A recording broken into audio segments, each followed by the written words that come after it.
चलो बा, मग इथं फॅन आहे, इथं काय फॅन आहे आणि फॅन पासून हे वायर गेले. किती वायर्स आहेत त्याच्यामध्ये? 3 वायर्स आहेत. किती वायर्स आहेत? 3. त्यातली मी अर्थिंगची वायर काय दाखवत नाही. अर्थिंगची वायरचं काम काय? जर फॅन मध्ये जर करंट आला, फॅनच्या पात्यांमध्ये फॅनचे जे फिन्स आहेत, फॅनचे जे फिन्स आहेत, हे पाते आहेत, किंवा त्याची जी मोटर आहे ती मेटॅलिक असते कधी कधी. आता हे वरचे जे फॅन आहेत, सिलिंग फॅन, त्याचे पाते किंवा त्याची मोटर, भरपूर पार्ट काय मेटॅलिक आहे.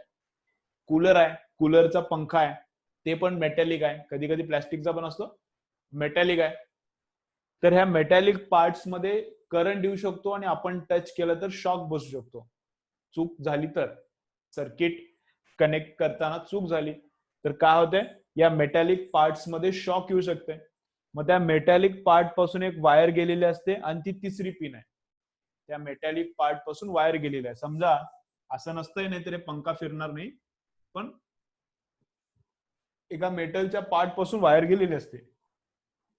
समजा ह्या अशी पंख्यापासून अशी वायर गेली, समजा या पंख्यापासून वायर गेली, राईट. मग समजा या फॅनच्या पात्यांमध्ये, फॅनच्या फिन्स मध्ये जर करंट आला, त्याच्यात जर करंट आला आणि मी याला टच केलं, तर ह्या करंटला 2 रस्ते आहेत. एक तर माझ्या बॉडीमधून अर्थ मध्ये जाणे, या पंख्यामध्ये करंट आला, फॅनच्या फिन्स मध्ये करंट आला, तर करंटला 2 रस्ते आहेत. एक तर माझ्या बॉडीमधून अर्थ मध्ये जाणे, किंवा या वायर मधून, ही वायर कुठे गेली, ही तिसरी पिन आहे, वायर कुठे गेली, या तिसऱ्या पिन मध्ये गेली, आणि ही पिन कुठे जाते, ती पण अर्थ मध्ये जाते. मग शेवटी करंटला कुठे जायचं आहे, अर्थ मध्ये.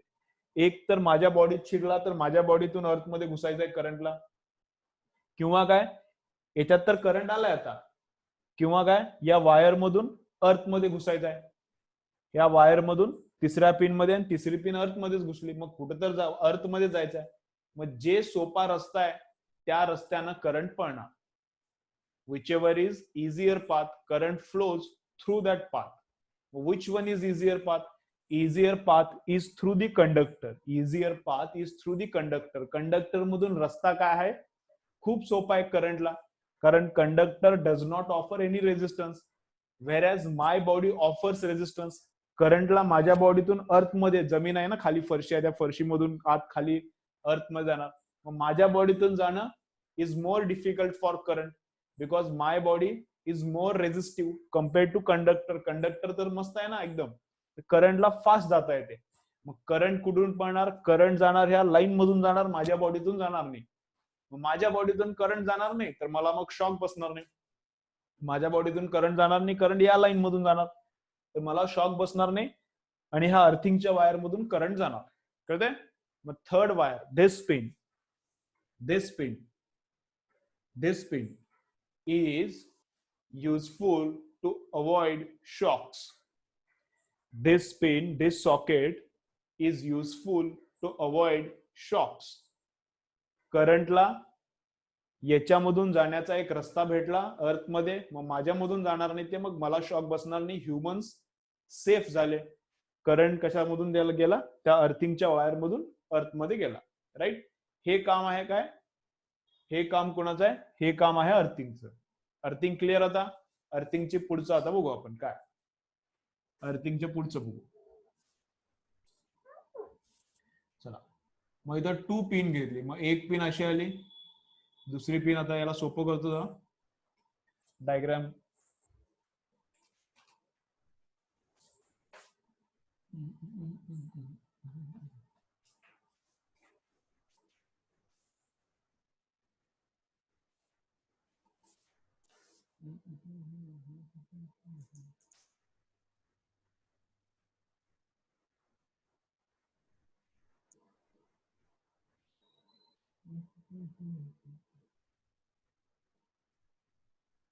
ओके, चलो.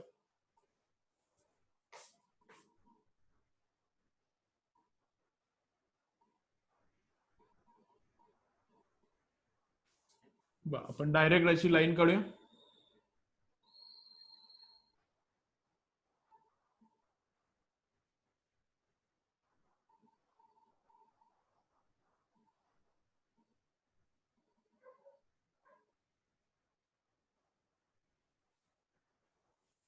ओके, 2 वायर्स, 2 वायर्स अशा आहेत. ठीक आहे, 2 वायर्स आहेत अशा आहेत. मग या पिन पासून जी वायर लाईव्ह आहे, जी वायर लाईव्ह आहे, जी वायर लाईव्ह आहे त्या वायर मधून करंट आत येणार. ऍक्च्युली थोडं वेगळं होत असते कारण एसी असते, मग करंटची डायरेक्शन सेम नाही. पण मी आता थोडं सोपं करून सांगतो, तुम्हाला. ऍक्च्युली जे होत असते ते सांगितलं तर तुम्हाला मोर कन्फ्युजन होईल, कारण तुम्हाला एसी डीसी एकदम क्लिअर नाहीत कन्सेप्ट, अजून झालंच नाही तुम्हाला. मग थोडं मी सोपं करून सांगतो तुम्हाला. ठीक आहे, चलो बा. मग करंट सगळं क्लिअर आहे, माझ्याकडे नेटचं स्पीड ओके आहे आज. क्लिअर दिसत नसेल तर बघा तुमच्या एंडला बघा काय होते. ओके, चलो बघा काय. मग करंट कसा येणार? करंट येणार या लाईन मधून, करंट येणार या लाईन मधून, या वरच्या लाईन मधून करंट आला, फॅन मध्ये जाणार, फॅनच्या मोटर मध्ये जाणार, because of that motor rotates, and then again current goes back through this line. Current comes through this line and current goes back to this line. ठीक आहे, ओके. पण problem, मग हे लाईव्ह जी wire आहे, live wire मधून current येणार आणि जाणार कुठल्या वायर मध्ये? न्यूट्रल मध्ये. कळतंय? ही जी लाईव्ह वायर आहे ही जी सॉकेट मध्ये गेली, मग लाईव्ह सॉकेट मधून करंट येणार आणि न्यूट्रल सॉकेट मध्ये करंट जाणार. ऍक्च्युली थोडं वेगळं असतंय. लाईव्ह वाला पोटेन्शियल 220 ला असतंय घरामध्ये आणि न्यूट्रल वाला पोटेन्शियल किती असते? 0 ला असते. मग ते थोडं असंच होत असतंय. थोडं सिम्पल बोलायचं झालं तर, पण एकदम डीप सांगायचं झालं तर थोडं वेगळं होत असते. तुम्हाला होईल नंतर 11-12 ला. ओके, चलो. मग काय झालं बघा, हे नॉर्मली असं व्हायलंय. आणि तिसरी वायर काय मी दाखवली नाही अर्थिंगची, त्याचं काम सांगितलंय काय? तिसऱ्या वायरचं काम टू अवॉइड शॉक. तिसऱ्या वायरचं काम काय? To avoid shock. पण समजा काहीतरी प्रॉब्लेम झाला, शॉर्ट सर्किट झाला. शॉर्ट सर्किट झाला म्हणजे काय झाला? शॉर्ट सर्किट झाला तर याचा मिनिंग काय बघा. ही जी वायर आहे याच्यावर प्लास्टिकचं कव्हर असतंय किंवा रबरचं कव्हर आहे. ही जी खालची वायर आहे तिला पण प्लास्टिकचं कव्हर आहे. पण कधी कधी खूप दिवस वापरलं, कूलर वापरलं आपण, 4 वर्ष झालं तेच कूलर आहे, कदाचित त्याची मोटर बदलली, त्याचं बाहेरचं ते पॅकिंग बदललं, पण ती वायर आपण सहसा बदलली नाही. 4-10 वर्ष झाली, 5 वर्ष तीच वायर आहे. किंवा घरात आतमध्ये वॉलच्या आतमधून वायरिंग आहे, मग त्या वायर्स मधल्या 2 वायरवरचं प्लास्टिकचं कव्हर काय झालं, खूप वर्ष झाल्यामुळे खराब झालं आणि त्याच्यामुळे या 2 वायर्स काय झाल्या, प्लास्टिकचं कव्हर खराब झालं आणि या 2 वायर्स काय झाल्या, अशा कॉन्टॅक्ट मध्ये आल्या. इथं या 2 वायर्स काय झाल्या, कॉन्टॅक्ट मध्ये आल्या.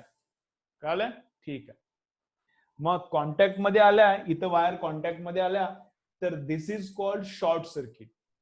या वायर जर कॉन्टॅक्ट मध्ये आल्या, लाईव्ह वायर आणि न्यूट्रल वायर कॉन्टॅक्ट मध्ये आली, अर्थिंगचं नाही काही गरज यायची, लाईव्ह आणि न्यूट्रल, लाईव्ह आणि न्यूट्रल जर कॉन्टॅक्ट मध्ये आली तर दिस इज कॉल्ड शॉर्ट सर्किट. मग काय होतंय, शॉर्ट म्हणजे छोटं झालं. शॉर्ट म्हणजे शॉर्ट नाही, शॉर्ट म्हणजे लहान, छोटं झालं. मग सर्किट छोटं झालं. कसं काय बरं सर्किट छोटं झालं? बा, सुरुवातीला करंट कसा येत होता, या वरच्या वायर मधून येणार, फॅन मध्ये मोटर मध्ये जाणार आणि या खालच्या वायर मधून परत बाहेर जाणार.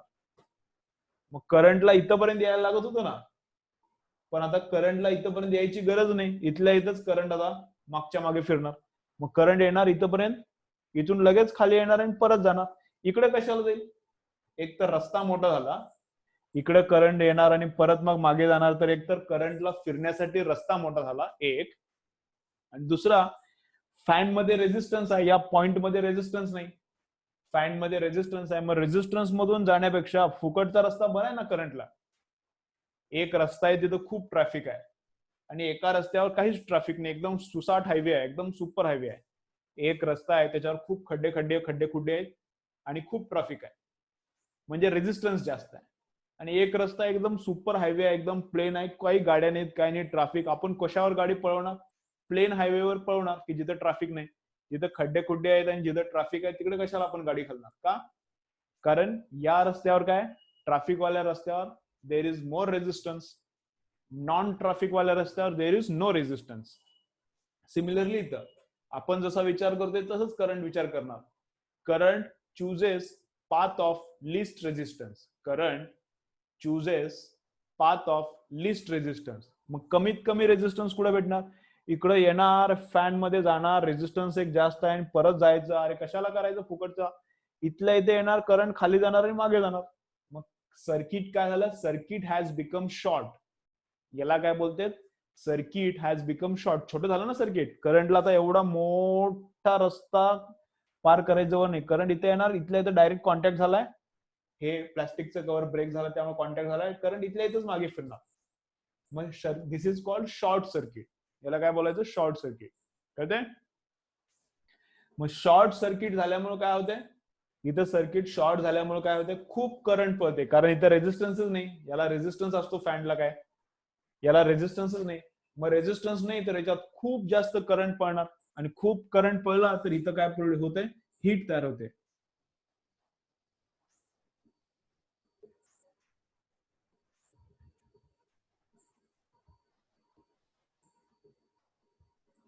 ओके. इथून करंट खूप जास्त पळाला तर या पॉइंटवर काय होते? Very large amount of heat is produced. इथून खूप करंट पळला तर इथंच होते.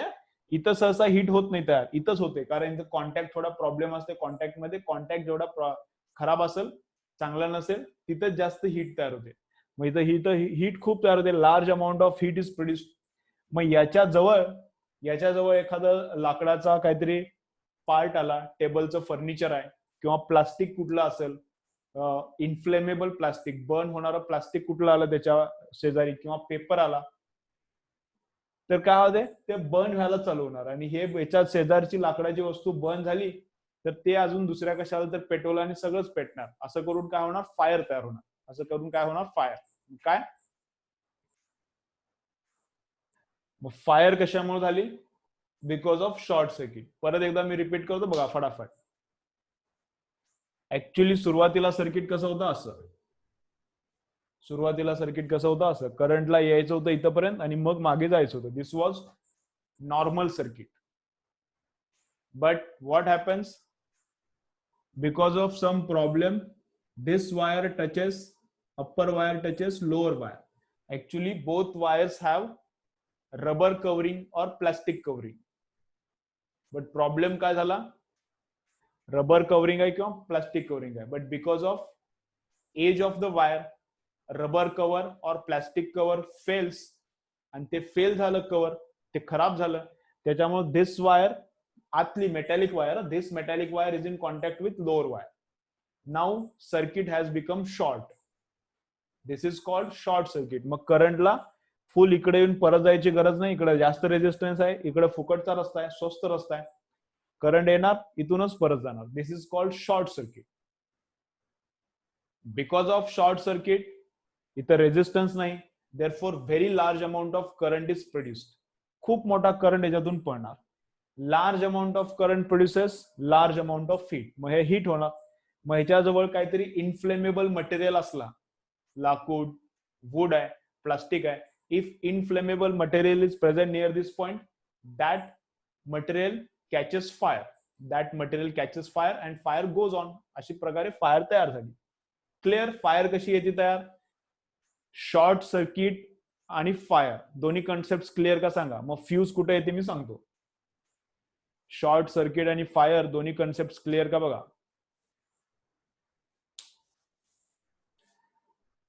शॉर्ट सर्किट आणि फायर क्लिअर का?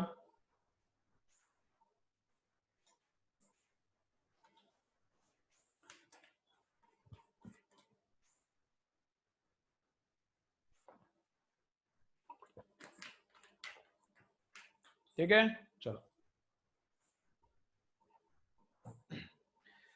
एका मुलाची आता कमेंट आली होती, कोणतरी 40 नंबरचा कुठला मुलगा दुसऱ्या क्लासचा आहे, काहीतरी उगाच रोल नंबर टाकून ऐकायला लेक्चर. तर काय सांगायची माझी इच्छा आहे, तर त्यांच्या शिक्षकांना हे फिजिक्सचे चॅप्टर किंवा कुठलेच चॅप्टर व्यवस्थित डीप मध्ये शिकवता येत नाहीत, म्हणून ते इकडे येऊन लेक्चर बघाले. कळते ना? कुणाच तरी एकाची कमेंट आली होती एका मुलाची, की कोणीतरी एक दुसरा मुलगा दुसऱ्या क्लासचा आहे आपलं लेक्चर बघायला. बघू दे, त्यांच्या शिक्षकांना येतच नाही काय शिकवायला, तर काय करतील बिचारे. फ्यूज कशी काम करते, हे लाईव्ह वायर कुठली आहे, अर्थिंग कुठला आहे, न्यूट्रल कुठला आहे, काहीच कळत नाही, काहीच पल्ले पडत नाही त्यांना. त्या शिक्षकाला झेपत नाही, त्या मुलांना कुठून कळणार? मग त्याला कळलं नाही म्हणून तो इकडलं लेक्चर बघायला येतोय, कळते? त्यामुळे काय, एखादं लेक्चर बघितलं तर बघू ते बिचारायला फायदा होऊ दे. ठीक आहे, चलो बा. कळालं तर आम्ही रिमूव्ह करतोच, कळालं तर रिमूव्ह करतोच, केलं मी रिमूव्ह, कळालं तर मी रिमूव्ह करतोच. पण काय बघितलं तर काय बेचारे आहेत, कन्सेप्ट क्लिअर होत नाही त्यांच्या त्यांच्या क्लासमध्ये, रट्टाबाजी चालते. ठीक आहे, काय करणार आहे, थोडं बघून घेऊ त्याला. ओके, चलो. काय बोलतोय मी बा, काय बोलतोय? क्लिअर आता, शॉर्ट सर्किट झालं, and because of short circuit heat produces, because of heat fire happens.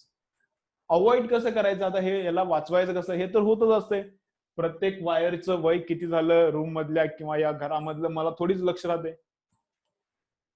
या वायर, आता जी ही वायर आहे इकडे एक ट्यूबला वायर आली, या ट्यूबला, आता ही वायर ट्यूब कधी लावली, त्याची वायर कधी लावली, ते थोडीच आपल्याला चेक करणं होते. वायर आतमध्ये ओके आहे का, प्रॉब्लेम आहे का नाही, हे सगळं आपल्याला चेक करणं होत नाही. सोपं आपण काय केलंय, एक फ्यूज लावली. फ्यूज इथं नसते, फ्यूज मेन सर्किट मध्ये असते, पण मी थोडं सोपं करून दाखवतो. फ्यूज कुठं लावली बा, इथं लावली, अशी इथं फ्यूज लावली. मग ही वायर काय असते, फ्यूज मध्ये जाते आणि परत फ्यूज मधून अशी खाली येते आणि मग इकडे जाते अशी.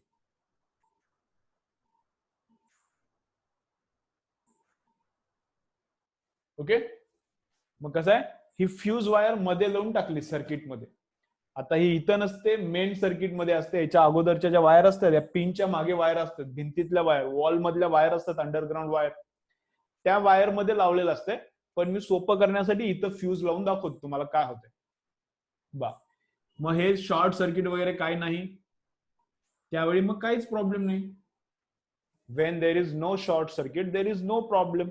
Current comes through live wire, fuse मधून जाणार, फॅन मध्ये जाणार, फॅन गोल फिरणार आणि करंट गोज बॅक. फक्त फ्यूज मधून त्याला जायला लागते, काही प्रॉब्लेम नाही. whenever current is small, whenever current is small, fuse has no problem. फ्यूजला काही फरक पडत नाही, येऊ दे करंट जाऊ दे, काही नाही.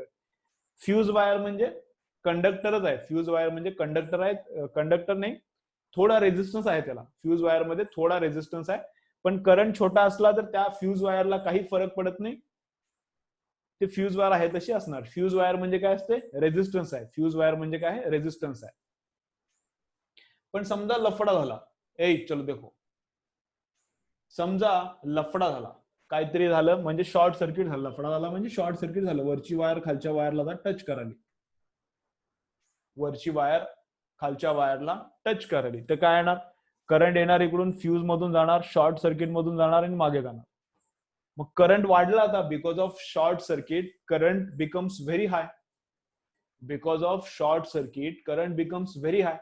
मग करंट खूप झाला तर याच्यात पण करंट वाढणार. याच्या हे रेझिस्टन्स असते, करंट याच्यातला वाढला तर हे काय बनतंय, व्हेरी हॉट. समजतंय, करंट या फ्यूज मधला वाढला तर फ्यूज काय होणार, हॉट बनणार. आणि फ्यूज हॉट झाली की ती लगेच वितळत असते, त्याचा मेल्टिंग पॉइंट कमी असतो. मग whenever current increases because of short circuit, fuse wire becomes hot. Fuse wire is resistance, current increases, therefore current also increases in the fuse. Because of current, heat is produced in the fuse wire. मग याच्यात heat produce झाली की त्याचा melting point कमी असते, ते वितळणार आणि खाली पडणार, ती वायर वितळणार आणि खाली पडणार. मग वितळून खाली पडले तर संपलं ना, मग आता इथून करंटच जाणार नाही. इथून करंट जाणार नाही तर घरातली सगळी लाईट बंद होणार, घरातली सर्व लाईट बंद होईल किंवा हे फॅन तरी बंद होईल. ते फ्यूज कुठं लावली त्याच्यावर डिपेंड करते. फॅन मध्ये फ्यूज लावली तर फक्त फॅन बंद होईल, आणि याच्या अगोदर कुठेतरी फ्यूज लावली तर सगळं त्या फ्यूजवर जे जे डिपेंडेंट आहे ते सगळं बंद होईल. मग हे तुटलं, हे फ्यूज काय झाली, वितळली आणि खाली पडली.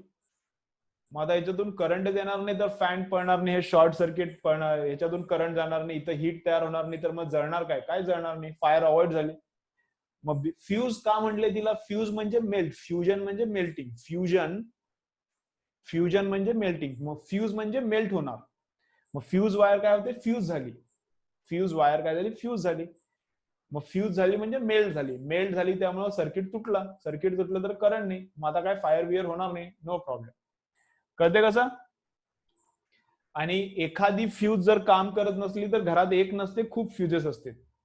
एखादी फ्यूज काम करत नसली तर घरात एक फ्यूज नसते, 2-3 फ्यूज असते. ही नसले तर याच्या अगोदरची काम करणार, ही ती नसली त्याच्या अगोदरची. खूप फ्युजेस असतात, कळते असं. ओके, चला एकदम क्लिअर. आता फायर कशी अवॉइड होते एकदम क्लिअर. चला कमेंट करून सांगा मला, फायर कशी अवॉइड होते एकदम क्लिअर आता.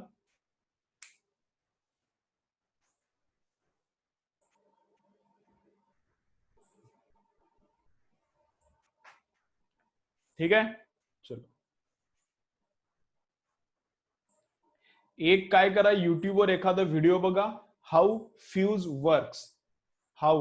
वर्क्स. इंग्लिश तुम्हाला कळत असलं तर इंग्लिश मधलं बघा, म्हणजे प्रोनाऊन्सिएशन बाहेरचं युके युएसचं प्रोनाऊन्सिएशन असलं कळत असलं तर बघा, नाहीतर मग हिंदी वगैरे कुठला पण व्हिडिओ भरपूर आहेत युट्यूबवर. हाऊ डज फ्यूज वर्क्स, एखादा व्हिडिओ बघितला की आणखीन थोडं क्लिअर होईल. हे तर मी क्लिअर केलेच, पण एकदम पक्क लक्षात राहील काय होते. हाऊ डज फ्यूज वर्क्स एवढं बघा. ठीक आहे, ओके. चलो, फ्यूजचं दुसरं काम काय, will see in tomorrow's lecture, right. चलो, बाय.